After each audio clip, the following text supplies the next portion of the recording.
My name is James Peratt, and I'm a hybrid athlete who recently broke a world record by running non-stop for more than 33 hours, carrying a 35-pound rucksack on my back. And this is the Rucking Bible. So rucking can be a very good alternative for cardio for people who don't like running, who have joint issues, recovering from injuries, or really just can't. Maybe they don't live in an area where running is very feasible. And really it's simple. It doesn't require special equipment. It doesn't require a gym membership. It doesn't require any special gear, certifications, or knowledge. Really, all you're doing is putting some weight in a sack on your back, or even in a weighted vest, and you're going for a walk with it. All I'm going to do in this video is outline a few things that will make this a lot easier and more practical for you to do. Okay, so we're going to start with the weight itself. While you don't need any special sort of rucking kit or backpack, it helps to have something good and sturdy, a good hiking backpack, something with a good cross strap or two. As far as what to use for weight, I personally just would take whatever weight I had handy, a dumbbell, whatever, wrap it up in a towel and put some old clothes and towels and stuff in the bottom of the pack, pack it in and situate it, and then go for a ruck, put that on and go for a walk or a hike with that weight. I've also used bricks, I've used weight plates, I've used a lot of different stuff. So you can use really whatever you want. What I will say is, whatever you do, you want the weight to be as close to your center of gravity as possible. So that means as close to your back, but also as close to the middle of your torso as possible. You don't want all that weight sagging and hanging down to the bottom of a backpack and just dragging you back. It has this like weird torque on your spine. That's not what we're looking for here. So it helps to use padding, pack in the bottom of the pack, and it also can help stabilize and secure the weight itself. And that way it creates a little bit of a cushion and raises the weight up a bit and helps it nestle in there. So just start with that, start small. As far as how much weight to use, a great starting point is 20% of your body weight for men and 15% for women. You'll know pretty quick if that's too much or not enough weight, but play with it, test it. Don't go crazy, be careful.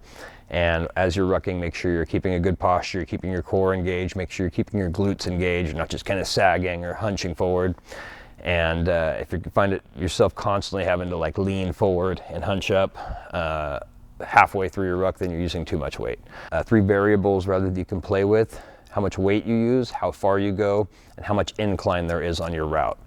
All right, so as you go, look to increase these 3 things slowly. One thing I will say is don't add all 3 at once. So it's like if you went out with 30 pounds on your back for 1 mile on flat ground last week, then this week when you go to ruck, don't put 40 pounds on your back, go for 2 miles through hilly terrain, all right? It's just play with increasing these things, but make sure you're only increasing one of these 3 factors at any given time, all right? So increase either the weight, increase the distance, or increase the incline on your route individually. Rucking's been making a comeback lately, but it's nothing new.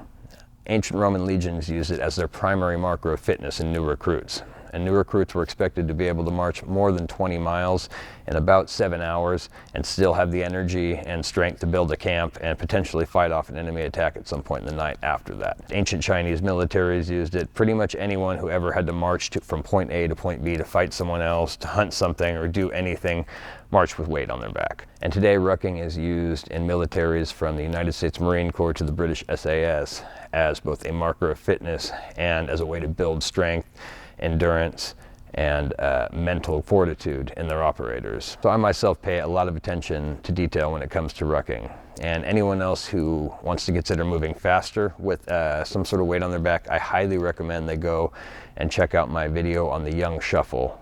It is the most powerful running technique in the world, and it was used by a 61-year-old man to win a 544-mile ultramarathon back in the 80s, racing against the finest athletes in the world. So I highly recommend you check that out, because if you're going to be running on your back, running with weight on your back, you want to make sure you're doing it safely. Even if you're just hiking or looking for an alternative form of exercise, rucking is amazing. So take these tips, play with them, and let me know in the comments what you guys think and how everything goes.